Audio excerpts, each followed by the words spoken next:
E mão de obra, como que tá aí o mercado? Falta de mão de obra? Como que tá a situação aí? Hoje acho que isso é uma realidade para todas as construtoras, né? Acho que o Arun vai poder falar um pouquinho mais também. Nós temos dificuldade, sim, sem sombra de dúvida, mas dificuldade sempre tem. Eu acho que a gente precisa entender como que o mercado está trabalhando e a gente se adaptar ou achar soluções para que a gente resolva os problemas, né? Nós precisamos fazer treinamento, nós precisamos industrializar o canteiro, precisamos trazer a indústria para dentro da obra. Eu acho que essas são as saídas do mercado. Até uma pesquisa recente, né, que o mercado perdeu, de construção perdeu, volta de, se não me engano, 2 milhões de trabalhadores para outras disciplinas, certo? Então, como que você recupera, né? É muito fácil a gente olhar e tem até um vídeo super famoso hoje nas redes sociais que mostra lá o cara batendo massa, né? E tem um cara que pergunta para ele, né?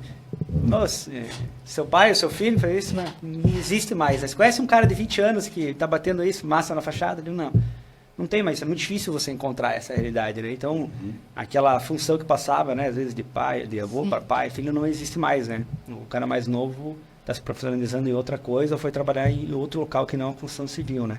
Então, a gente precisa achar meios que a gente resolva esse problema, né? Mas a realidade está aí, a gente precisa superá-la. Sim. O nosso mercado, ele acaba sendo, ele acompanha muito o ciclo da economia, né? Então, lá quando a gente teve aquela crise, 2016, 15, 16, 17, no governo antigo ainda, a gente acabou que os trabalhadores que foram sendo demitidos, né, acabaram buscando outras ocupações, né? Então, o cara virou Uber, vendedor, abriu boteco, o pessoal sempre se virou para poder Se virou com outra coisa. para poder botar a comida na mesa, né? E a gente vê que quando esse aquecimento não programado, que é muito bom para nós, né, Jordano, que garante nossos empregos, tudo, mas esse aquecimento não programado acaba que a gente demora muito para repor a mão de obra que foi para as outras atividades. A gente demora muito. Por quê? Porque os salários não são tão atrativos, o trabalho é relativamente pesado. Então, Como motivar nesse ambiente, né? então, como motivar, como você conseguir engajar os profissionais para vir trabalhar? Então, essa colocação do drywall, a industrialização, casa perfeito com esse cenário, porque ao invés de você ter 8 pedreiros para fazer alvenaria dentro de um prédio, você vai ter 3 montadores de drywall. Então, a produtividade é maior, o serviço é mais leve, tem um rendimento maior, então você consegue fazer a obra mais rápido, com menos desperdício, então você garante que você vai usar menos equipamento para subir o material, depois menos equipamento para levar a sobra do material, o que você não usou. Então, essa mudança de realidade que é a gente industrializar, a gente trazer essas soluções que facilitem a obra, estão totalmente linkadas com essa falta de mão de obra que a gente tem. Mas mesmo no drywall, a gente também tem sentido falta de mão de obra, porque todo mundo enxerga essa solução como uma solução bacana, uma solução... como que eu posso... Uma solução nota 10, vamos dizer assim, e todas as construtoras foram para o drywall por conta dessa dificuldade de achar pedreiro, de achar profissionais que mexam com massa, com reboco. Então, todo mundo vai para o drywall e aí acaba a mão de obra de drywall, então todo mundo com dificuldade de drywall. Aí sobram os pedreirinhos lá. Então, acontece que o mercado, que a indústria não está preparada para... Não anda junto, a indústria não anda junto com as construtoras, entendeu? Bom, pegando esse gancho, estamos falando de mão de obra aí, né? Um tema, gerenciamento e planejamento de obra, e aqui obra é tudo, né? Obra construção civil, obra de infraestrutura.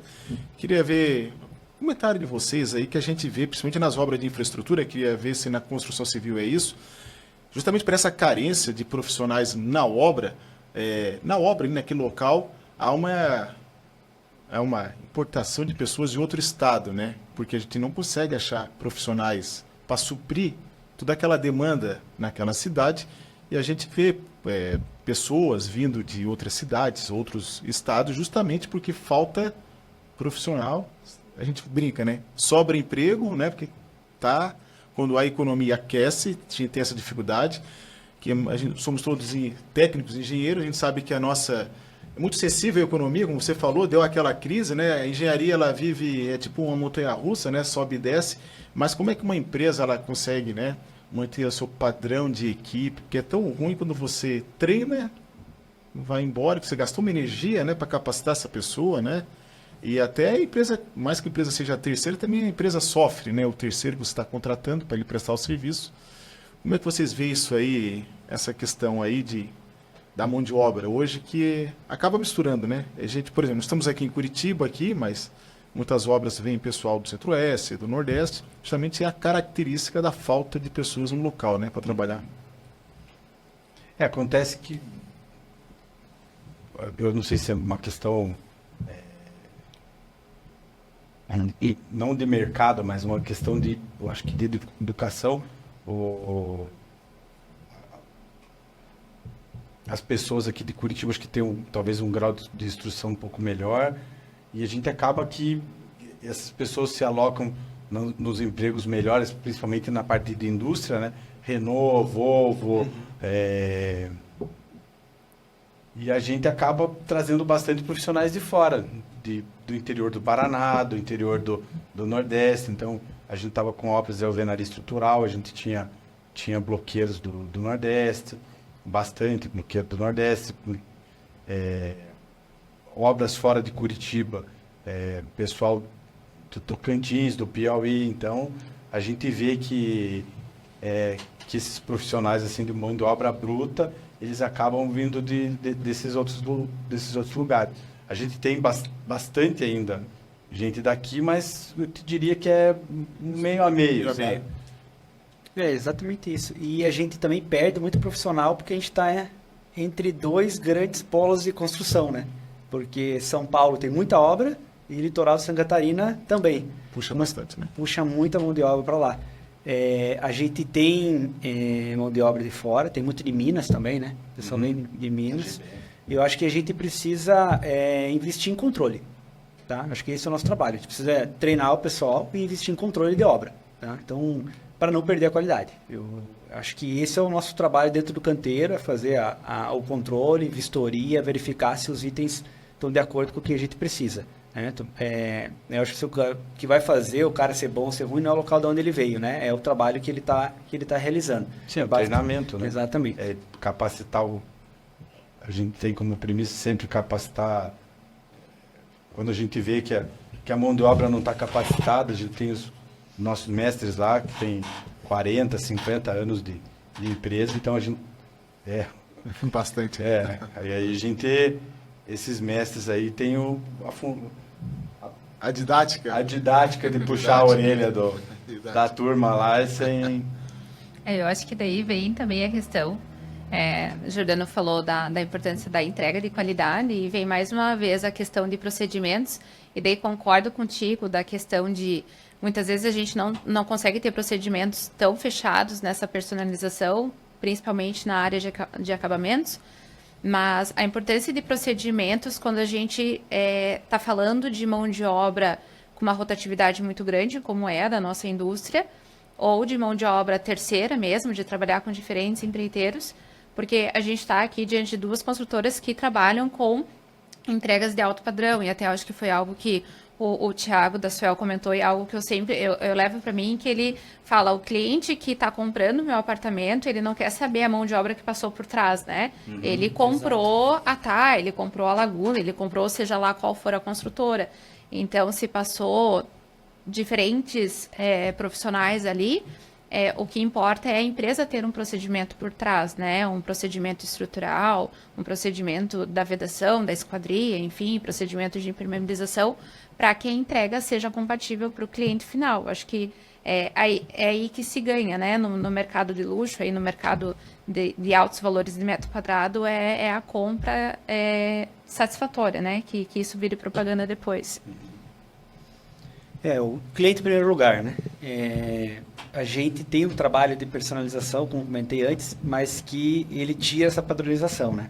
Mas tirando de lado a personalização, os demais serviços, né, que a gente executa dentro do canteiro, né, eles têm totais padrões construtivos, né, validados já dentro da empresa, com critérios, né, e a gente busca, né, com a mão de obra, com o treinamento de mão de obra, trabalhar com o nosso pessoal, principalmente mestres, encarregados, foi o que o Heron comentou, para que a gente verifique dentro do canteiro aquele padrão que a gente estabeleceu. A gente tem uma variabilidade grande dentro de obra para obra e dentro do próprio canteiro, como comentei antes, que as unidades são únicas, né? Mas mesmo assim, o critério de exigência, o critério da própria construtora para entregar para o cliente, ele é altíssimo, né? Então a gente precisa fazer a verificação do serviço, né? Então é um trabalho grande, né? Um trabalho, digamos assim, árduo, mas a gente consegue, verificando serviço por serviço dentro dos critérios que a gente tem, que a gente chama de FVS, né? Ficha de verificação de serviço, atender a qualidade desejada. E, assim, não só no alto luxo, né? Mas eu acho que todas as construções, né? Sim. Acho que a gente tem que primar pela qualidade, por conta de durabilidade, de vida útil do empreendimento, estanqueidade, acústica. Tem uma responsabilidade legal também no que está sendo entregue, né? Então, assim, a gente, por óbvio, o alto luxo espera mais, exige mais, demanda mais, mas não é porque um estúdio ou porque é um apartamento Minha Casa Minha Vida que a gente deixa de ter essas verificações, esse controle, né? Então, é importante para a empresa, para a vida útil do empreendimento. Então, sabe, eu acho que isso aí que o Jordano falou. O que a gente tem feito também, a gente começou a fazer agora numa obra nossa, é trazer o projetista também para dentro do canteiro de obra, né? O Heron, que trabalhou muito tempo no projeto, sabe bem, né? Para ele, antes de começar o serviço, vem aqui explicar o seu projeto para a gente. Então, ele vem e treina, né, digamos assim, falar a nossa mão de obra, né? O nosso encarregado, o nosso engenheiro de campo, né? As pessoas são responsáveis dentro do canteiro, explicando como que é o projeto dele, o que ele idealizou também nesse projeto, né? Para a gente entender tecnicamente quais são aqueles artifícios que ele colocou dentro do projeto. A gente tem feito isso e tem dado um bom resultado. São mudanças, né, de planejamento e gerenciamento que a gente acaba vendo resultado dentro do canteiro.